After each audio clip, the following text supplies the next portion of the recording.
dizer que esse pode também é para mim, porque eu sou uma pessoa salvadora e muito do que eu escrevi aqui são coisas que eu entendo muito bem. Então, assim, eu tô falando para você e tô pegando na sua mão também para te dar um apoio, porque o episódio de hoje é paulada. É paulada, gente. Pega um café, senta e vem comigo.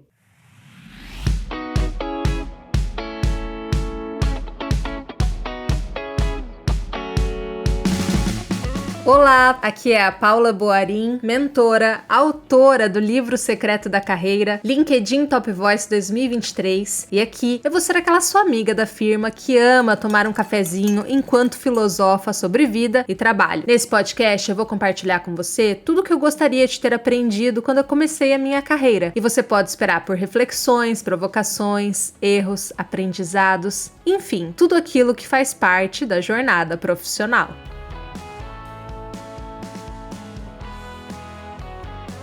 Uma criança de 10 anos perde o pai e escuta da mãe. Agora, você é o homem da casa. Uma mulher que foi responsabilizada desde muito cedo a cuidar da mãe depressiva e dos irmãos mais novos. Um pai dependente químico que, por sua condição, inverteu a ordem, sendo a pessoa que demandava cuidados ao invés de cuidar da sua filha pequena. Esses são alguns exemplos clássicos de quem foi programado para ser um salvador. Pois é, querido ouvinte, talvez você tenha se identificado com alguma dessas situações. E saiba, não é incomum uma criança ser não somente negligenciada em suas necessidades, como responsável por adultos ou outras crianças desde muito cedo. Esse é o cenário perfeito para criar pessoas codependentes. Aquelas que ficam bem se o outro está bem e mal se o outro está mal. Pessoas que desde muito cedo aprenderam a silenciar as próprias necessidades. O ambiente na infância costumava ser tão caótico, tão difícil que parecia não caber mais nada, como se uma gota pudesse transbordar todo o oceano. Quem cresce calando suas necessidades e constantemente se responsabilizando pelos outros, torna-se um salvador de carteirinha, inclusive no trabalho.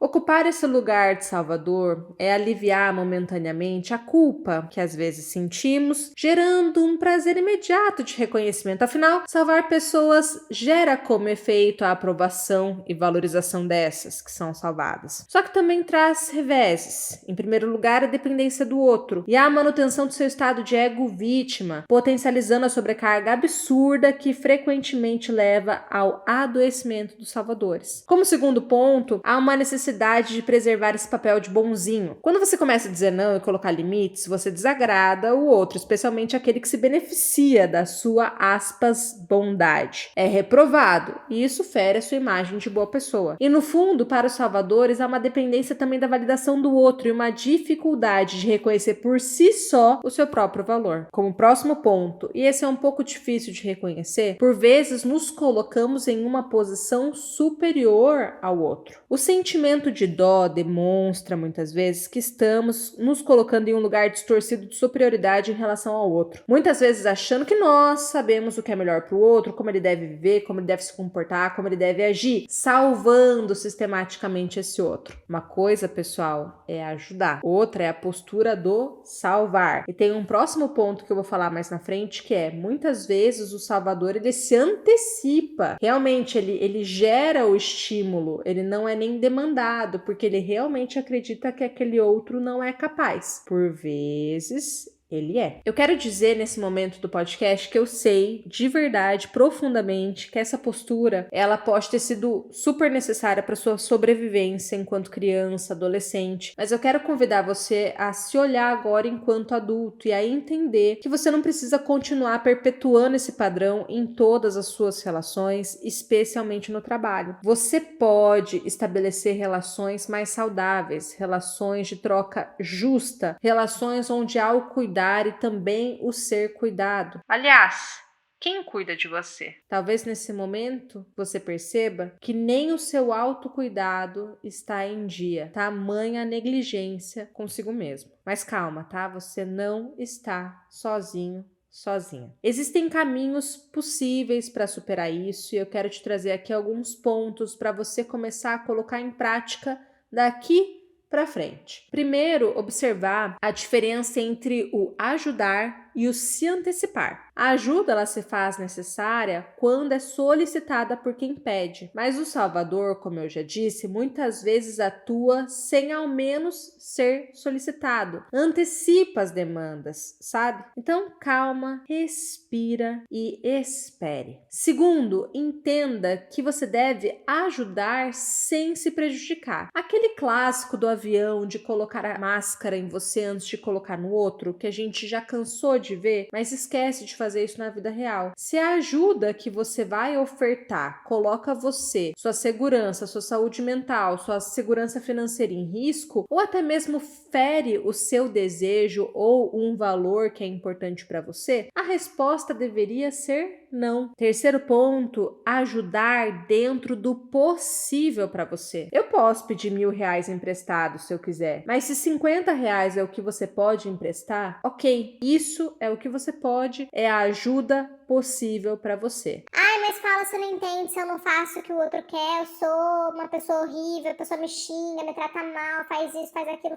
outro. Racionalmente, você tem que lembrar que ajudar não é se responsabilizar por algo que muitas vezes não é de sua responsabilidade. Então existe essa diferença. O outro ele quer que eu ajude ou que eu me responsabilize por algo que é dele. Eu sei que emocionalmente vai ser sofrível, que você vai se sentir a pior pessoa do mundo, mas a gente já vai chegar no ponto 5 que vai te ajudar nesse aspecto, tá? Como quarto ponto, eu sei que a consciência vai pesar, que você vai se sentir uma pessoa horrível também, mas por vezes a má consciência gera um resultado positivo e a boa consciência gera um resultado nocivo. Vou dar um exemplo rápido aqui. Um pai e uma mãe que só falam sim para os filhos. A consciência tá positiva desses pais, mas o efeito será péssimo, porque uma criança que só escuta sim, sim, sim, sim, sim, vai sofrer muito na vida, gente. Não vai ter capacidade nenhuma de lidar com frustração. Talvez não tenha nem capacidade de construir as próprias coisas, os próprios caminhos, e a gente sabe disso, da mesma forma nas outras relações. Então, é preciso lembrar que você só se tornou quem você é por conta das dificuldades, das situações que você viveu, enfrentou e superou, pela autonomia que muitas vezes teve que aprender na marra a desenvolver. Esse processo ele não é gostoso, mas ele é necessário. E você não existirá para sempre. Então, permitir que o outro possa desenvolver essa autonomia pode não parecer, mas é, gente, um ato de amor. É um ato de liberdade, de libertar este outro dessa dependência também. E por fim, o mais importante, porque aqui no podcast a minha intenção é espalhar uma mensagem, é trazer um diálogo que às vezes eu não vejo nas redes sociais, é aprofundar um pouco mais alguns conteúdos, é fazer correlações que eu não vejo tantas pessoas fazendo, mas não cura problemas tão profundos como esse. Então aqui talvez você tenha elevado seu nível de consciência para um problema que você enfrenta, mas você vai ter que aprofundar, e a gente aprofunda com terapia. Terapia é quase um mantra, tem que fazer, gente, especialmente se você se reconhece nesse papel de salvador. Vá atrás de ajuda. Você precisa, antes de querer salvar o outro, se salvar. E quando a gente tá seco, sem brilho, sem sentir graça em nada, talvez sejam sinais de uma extrema sobrecarga. Talvez tenha itens na tua mochila que você precisa endereçar para outras pessoas. Acredite, isso vai fazer diferença. E principalmente eu quero que você saiba, que você escute. Você tem o direito de construir uma nova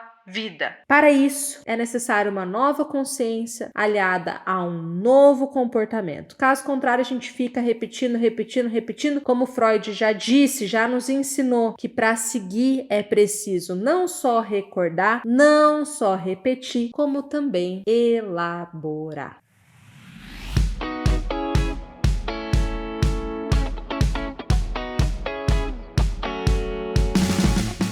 Eu espero de verdade que esse podcast tenha feito sentido para você. Se sim, me deixa saber, comenta comigo. Se gostou desse episódio, avalia com 5 estrelas aqui no Spotify e principalmente compartilha com aquele amigo, com aquela amiga do seu trabalho que você quer ver crescer. Beijos e até a próxima semana.